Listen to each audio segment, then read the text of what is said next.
سورۃ انعام کی آیت نمبر 19 تلاوت کی گئی ہے۔ اس میں اللہ تعالیٰ نے اپنے پیارے حبیب نبی کریم رؤوف الرحیم حضرت محمد مصطفیٰ صلی اللہ علیہ وسلم کو ارشاد فرمایا ہے، قل، اے میرے پیارے حبیب علیہ الصلوۃ والسلام، آپ ان سے پوچھو، ایو شیء اکبر شہادہ، کس چیز کی بڑی گواہی ہے؟ قل للہ، اے میرے رسول علیہ الصلوۃ والسلام آپ ارشاد فرما دو کہ اللہ تعالیٰ کی، یعنی پوری دنیا میں سے میری نبوت کی حقانیت کے بارے میں کس کی سب سے بڑی گواہی ہے؟ تو کوئی جواب نہیں آئے گا۔ اگر یہ لوگ جواب نہ دیں تو تم خود ہی ارشاد فرما دو کہ میری نبوت کی گواہی سب سے بڑی جو ہے وہ اللہ تعالیٰ کی گواہی ہے۔ کافر لوگ نبی پاک علیہ الصلوۃ والسلام کو یہ کہتے تھے کہ کیا اللہ تعالیٰ تمہاری نبوت کی گواہی دے گا؟ تو نبی کریم علیہ الصلوۃ والسلام نے اللہ تعالیٰ کی بارگاہ میں عرض کی تو خدا تعالیٰ نے ارشاد فرمایا کہ اے میرے حبیب علیہ الصلوۃ والسلام آپ ارشاد فرما دو کہ جب اللہ تعالیٰ میری نبوت کی گواہی دے رہا ہے تو پھر اور کوئی گواہی دے یا نہ دے تو میری نبوت کی حقانیت میں کسی قسم کی کوئی کمی، کسی قسم کا کوئی فرق نہیں آ سکتا۔ تو اس لیے اللہ پاک کی ذات بابرکات نے گواہی دی، اے میرے محبوب علیہ الصلوۃ والسلام میں گواہی دیتا ہوں کہ آپ میرے پیارے آخری اور سچے رسول اور سچے نبی ہیں۔ تو جب خدا کی ذات بابرکات نے نبی پاک علیہ الصلوۃ والسلام کی نبوت کی گواہی دی تو پھر پیچھے کیا چیز رہ جاتی ہے؟ آگے نبی پاک علیہ الصلوۃ والسلام کو اللہ تعالیٰ نے ارشاد فرمایا کہ اے میرے محبوب علیہ السلام آپ ان کو کہہ دو، شہیدم بینی و بینکم، میرے اور تمہارے درمیان اللہ پاک گواہی دینے والا ہے، میرے اور تمہارے درمیان اللہ پاک گواہ ہے۔ وَأُوحِيَ إِلَيَّ هَذَا الْقُرْآنُ، اور یہ قرآن پاک میری طرف وحی کیا جاتا ہے، اللہ پاک کی ذات بابرکات میری طرف قرآن پاک بھیجتی ہے، جبریل علیہ الصلوۃ والسلام لے کر آتے ہیں۔ اور یہ کیوں میری طرف نازل کیا گیا ہے، میری طرف وحی کیوں کیا گیا ہے؟ اس لیے لِأُنذِرَكُم بِهِ، تاکہ میں تمہیں اس قرآن سے ڈراؤں، اللہ پاک کی ذات بابرکات کا عذاب تمہیں سناؤں، وَمَن بَلَغَ، اور اس کو بھی ڈراؤں جس تک یہ قرآن پاک پہنچے۔ یعنی کچھ لوگ وہ تھے جن کو نبی پاک علیہ السلام نے ڈائریکٹ ڈرایا تھا، اور ان لوگوں کے بعد جو دنیا میں آئے ہیں نبی پاک علیہ الصلوۃ والسلام ان کو بھی ڈرا رہے ہیں، مگر انڈائریکٹ۔ مطلب یہ ہے کہ ظاہری طور پر تو آج علماء قرآن پاک تمہارے سامنے پڑھتے ہیں اور قرآن پاک کا درس دیتے ہیں، تو قرآن پاک کے مطابق حقیقت میں یہ نبی پاک علیہ الصلوۃ والسلام تمہیں قرآن پاک سے ڈرا رہے ہیں، کیونکہ دو باتیں نبی پاک علیہ الصلوۃ والسلام نے اللہ کے حکم پر فرمائی ہیں، وہ یہ لِأُنذِرَكُم بِهِ، تاکہ میں قرآن پاک سے تمہیں ڈراؤں۔ اے مکے کے کافروں جو تم میرے سامنے موجود ہو، یہ قرآن پاک میرے اوپر اس لیے نازل ہوا ہے تاکہ میں تمہیں اس سے ڈراؤں۔ اور دوسری بات نبی پاک علیہ السلام نے یہ فرمائی کہ وَمَن بَلَغَ، اور قیامت تک جس تک یہ قرآن پاک پہنچے تاکہ میں اس کو بھی ڈراؤں۔ اور حضور علیہ الصلوۃ والسلام ہمیں بھی ڈرا رہے ہیں، تمہیں بھی ڈرا رہے ہیں، کس کے ساتھ؟ قرآن مجید فرقان حمید کے ساتھ۔ ظاہری طور پر تو علماء تمہیں درس قرآن دے رہے ہیں، لیکن قرآن پاک کے مطابق ومن بلغا، حقیقت میں اللہ تعالیٰ کے پیارے حبیب علیہ الصلوۃ والسلام تمہیں قرآن پاک سے کے ساتھ ڈرا رہے ہیں، اور ڈر کیا سنا رہے ہیں؟ جہنم کا ڈر، اللہ پاک کا ڈر، اللہ تعالیٰ کا غصہ، اللہ تعالیٰ کا جلال، اللہ تعالیٰ کا عذاب جو ہے وہ تمہیں سنا سنا کے ڈرا رہے ہیں، اور پڑھ کیا رہے ہیں؟ اللہ کا قرآن۔ اِنَّكُمْ لَتَشْهَدُونَ، اے مکے کے کافروں کیا تم گواہی دو گے اب بھی اَنَّ مَعَ اللَّهِ آلِهَةً أُخْرَى، کہ اب بھی تم گواہی دو گے کہ اللہ تعالیٰ کے ساتھ کوئی اور معبود ہے، جبکہ اللہ تعالیٰ کے قرآن نے واضح کر دیا ہے کہ اللہ ایک ہے، اللہ کے سوا کوئی اور معبود نہیں ہے۔ یہ 360 خدا جتنے بھی ہیں یہ سارے کے سارے جھوٹے خدا ہیں، تو اللہ کے سوا کوئی الہ نہیں، اللہ کے سوا کوئی معبود نہیں۔ جب تم میرے منہ سے قرآن پاک سن رہے ہو تو اب بھی تم گواہی دو گے اللہ کے سوا کسی اور معبود کی؟ قُلْ لَا أَشْهَدُ، اے میرے حبیب علیہ الصلوۃ والسلام آپ ارشاد فرما دو کہ میں اللہ کے سوا کسی اور معبود کی گواہی نہیں دیتا۔ قل فرما دو لا اشہد، میں گواہی نہیں دیتا۔ قل انما هو الہ واحد، اے میرے حبیب علیہ السلام آپ ارشاد فرما دو، آپ کہہ دو ان لوگوں کو کہ وہ جس کی میں گواہی دیتا ہوں وہ الہ ایک الہ ہے، وہ الہ لا شریک ہے، اس کا کوئی شریک نہیں، وہ اکیلا ہے۔ وَإِنَّنِي بَرِيءٌ مِّمَّا تُشْرِكُونَ، اور بے شک میں بیزار ہوں تمہارے اس شرک سے جو شرک تم میرے پروردگار عالم کے ساتھ کرتے ہو، یعنی تمہارے شرک سے میں بہت ہی بیزار ہوں، بہت ہی میں متنفر ہوں ان بتوں سے جو بتوں کو تم نے اپنا الہ اور اپنا معبود بنایا ہوا ہے۔ الذین آتیناہم الکتاب، وہ لوگ جن کو اللہ تعالیٰ کی ذات بابرکات نے فرمایا کہ ہم نے کتاب عطا فرمائی،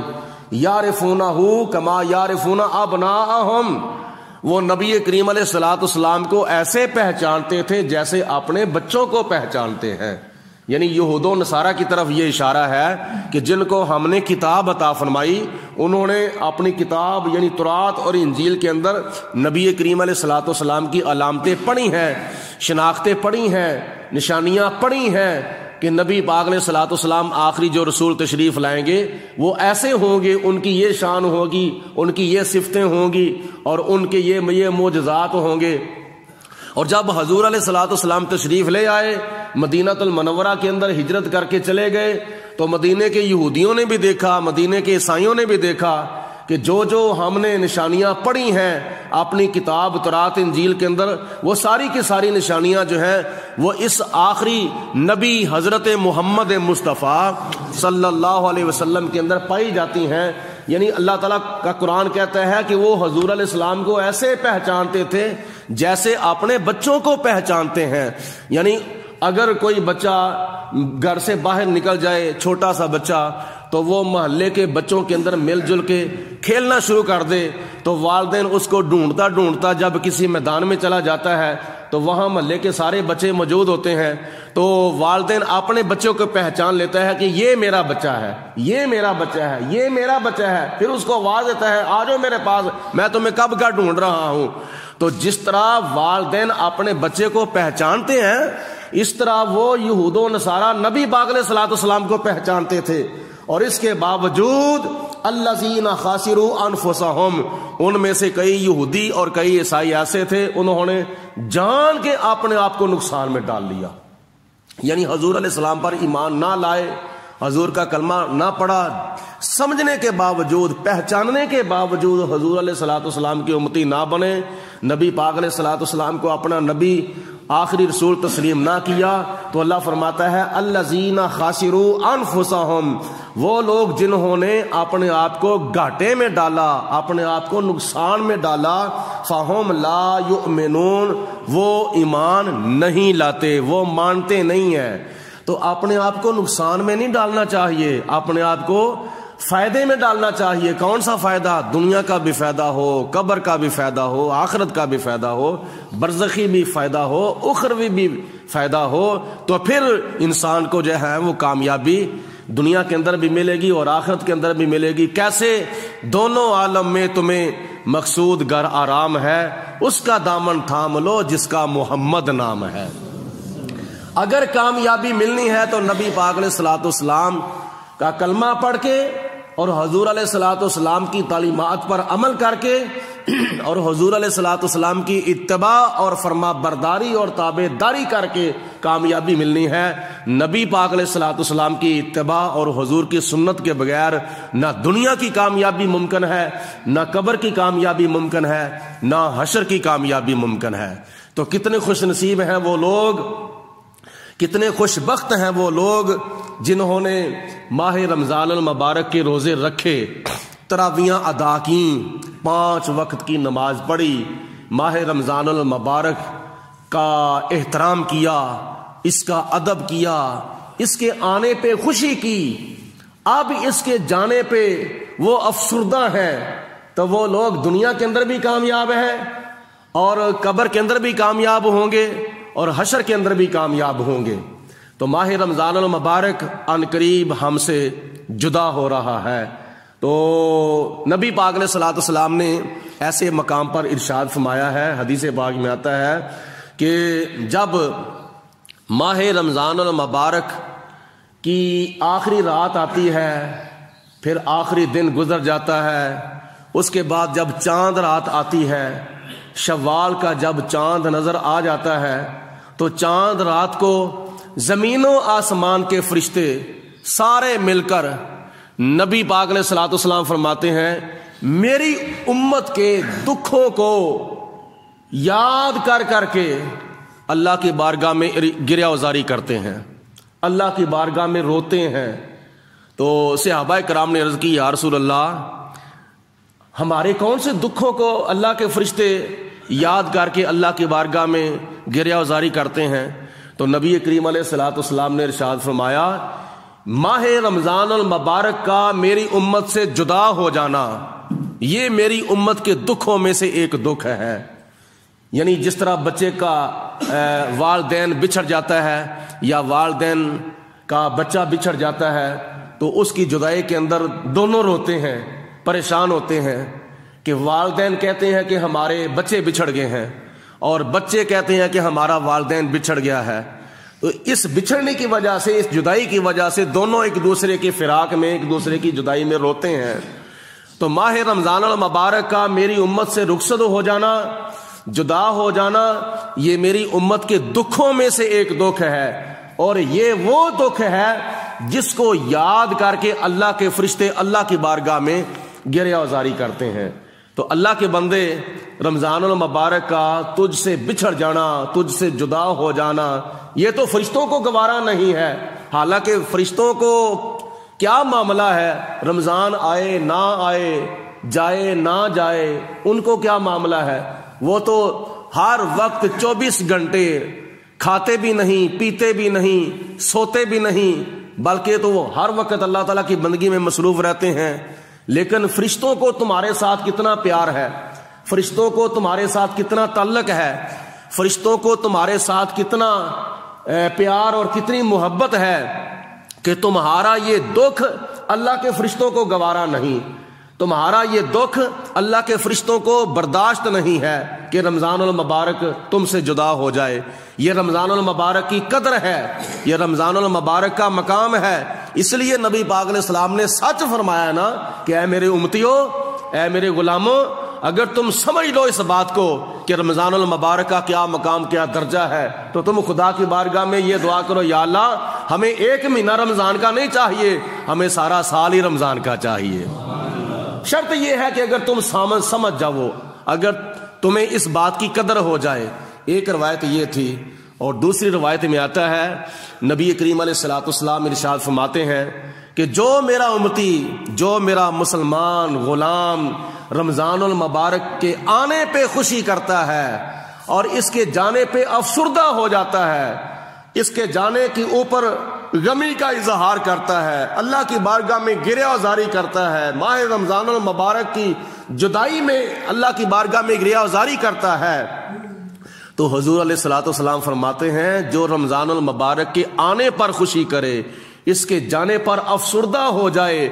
حضور علیہ السلام فرماتے ہیں قیامت والے دن اللہ پاک اس کو جنت کے اندر داخل فرما دے گا۔ نبی پاک علیہ الصلوۃ والسلام نے یہ رمضان کی فضیلت بیان فرمائی ہے، اس کے آنے پہ خوشی کرنی چاہیے، اس کے جانے پہ اللہ کی بارگاہ میں گریہ وزاری کرنی چاہیے۔ ماہ رمضان المبارک جن کو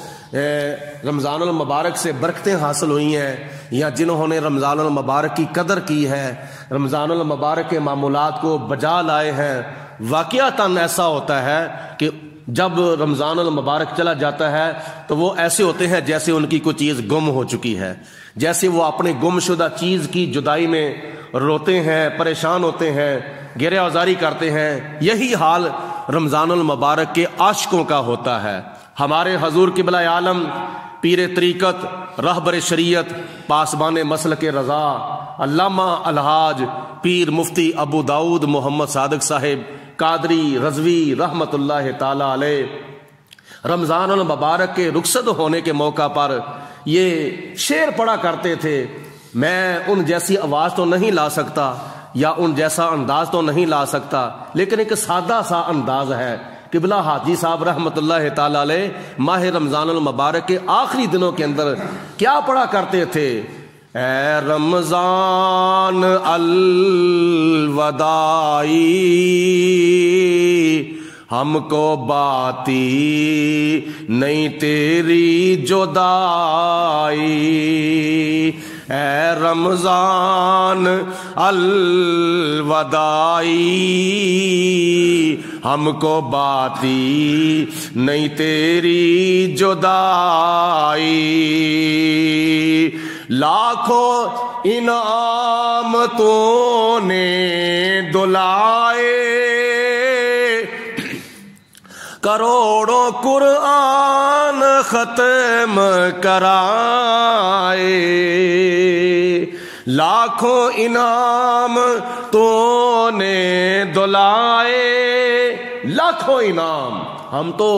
ان نعمتوں کا شمار نہیں کر سکتے جو نعمتیں تو نے ہم کو حق سے دلوائی ہیں۔ اور قرآن مجید فرقان حمید ایک نہیں، دو نہیں، تین نہیں، چار نہیں، پوری دنیا کے اندر تقریباً 1.5 ارب مسلمان ہیں، 1.5 ارب سے زیادہ یا 1.5 ارب سے کم، تقریباً 1.5 ارب پوری دنیا کے اندر مسلمان ہیں۔ ان مسلمانوں نے قرآن مجید پڑھا ہے تو کتنی بار ختم ہوا؟ اگر اربوں کی تعداد میں مسلمان ہیں تو کروڑوں کی تعداد میں قرآن پاک ماہ رمضان المبارک کے اندر ختم ہوئے ہیں۔ نماز تراویح کے اندر قرآن پاک ختم ہوا ہے، صبح کے اندر قرآن پاک ختم ہوا، شام میں قرآن پاک ختم ہوا، دن میں قرآن پاک ختم ہوا،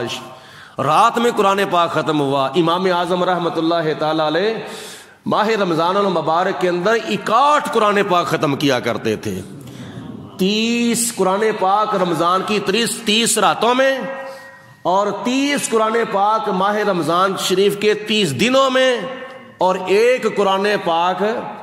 نماز تراویح کے اندر۔ 61 قرآن پاک رمضان میں اور 1 پورا قرآن پاک امام اعظم رحمت اللہ تعالی علیہ عید الفطر والے دن ختم کیا کرتے تھے۔ لاکھوں انعامتوں نے دلائے، کروڑوں ختم قرآن کرائے، اے رمضان الوداعی ہم کو باتی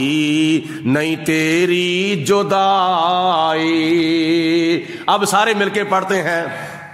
تاکہ ہم سب کی طرف سے ماہ رمضان المبارک راضی راضی جائے، خوش خوش جائے، اور ہم ماہ رمضان المبارک کی بارگاہ میں التجا کرتے ہیں کہ اے اللہ کے پاک مہینے، ہم تیرا کما حق ہو ادب نہیں کر سکتے اور نہ ہی کر سکے ہیں، ہم تیرے اندر کما حق ہو 5 وقت کی نمازیں نہیں پڑھ سکے، ہم تیرے کما حق ہو روزے نہیں رکھ سکے، ہم کما حق ہو تیرے اندر باز تراوی نہیں ادا کر سکے، ہم کما حق ہو تیرے معمولات کو نہیں بجا لا سکے۔ اے اللہ کے پاک مہینے، ہم سے کوئی غلطی ہو چکی ہے تو ہم تجھ سے معافی مانگتے ہیں، ہم سے کوئی خطا ہو چکی ہے تو ہم تجھ سے معافی مانگتے ہیں، لہٰذا ہم تیری بارگاہ میں التجا کرتے ہیں کہ قیامت کے دن تو ہماری اللہ کی بارگاہ میں شکایت نہ کرنا بلکہ ہماری سفارش کرنا۔ ہم تیرے آگے التجا کرتے ہیں۔ اب ہم سارے مل کے ماہ رمضان المبارک کو الوداع کرتے ہیں۔ ممکن ہے کہ آج کا روزہ آخری روزہ ہو، اگر کل کا روزہ ہو گیا تو سبحان اللہ، نہ کل کا روزہ ہوا تو یہ اللہ کا فیصلہ ہے، یہ قدرتی فیصلہ ہے۔ یہ ہم تم نہیں پہلے کہہ سکتے کہ بدھ کو عید ہوگی یا جمعرات کو عید ہوگی یا جمعے کو عید ہوگی۔ رویت حلال پر فیصلہ ہوتا ہے، شرعی فیصلہ، حتمی فیصلہ شریعت کا ہے۔ میرا فیصلہ، تیرا فیصلہ حتمی فیصلہ نہیں ہے۔ کئی اخبارات والے، اخباری نمائندے پہلے ہی چھوڑ دیتے ہیں فلاں دن عید ہوگی، فلاں دن عید ہوگی، فلاں دن عید۔ بھائی تو کون ہے پہلے فیصلہ کرنے والا؟ ابھی تو خدا نے فیصلہ نہیں کیا۔ نبی پاک علیہ السلام نے فرمایا کہ رمضان المبارک کی 29 تاریخ کو چاند دیکھو، اگر نظر آ جائے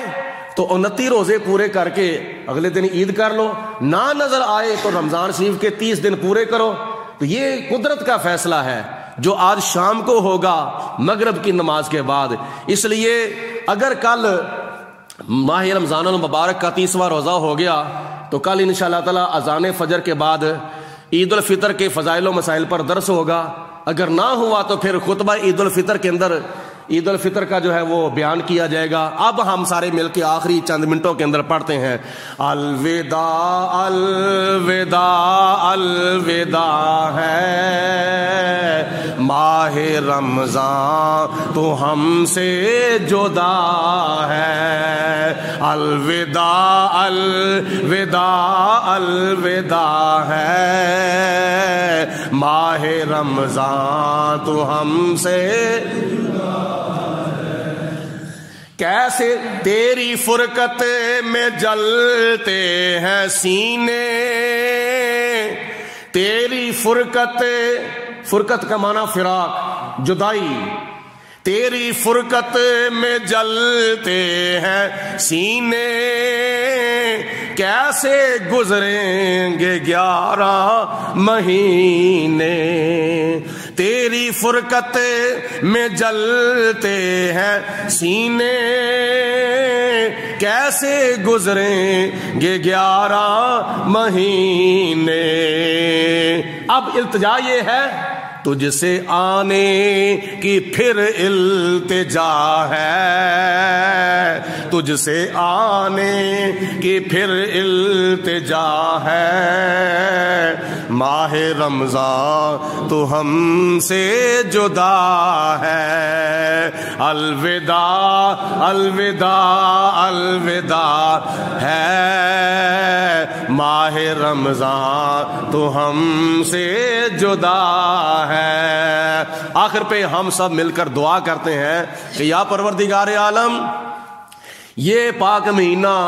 یا اللہ ہمیں تو زندگی کے اندر بار بار نصیب فرما، زندگی کے اندر بار بار نصیب فرما۔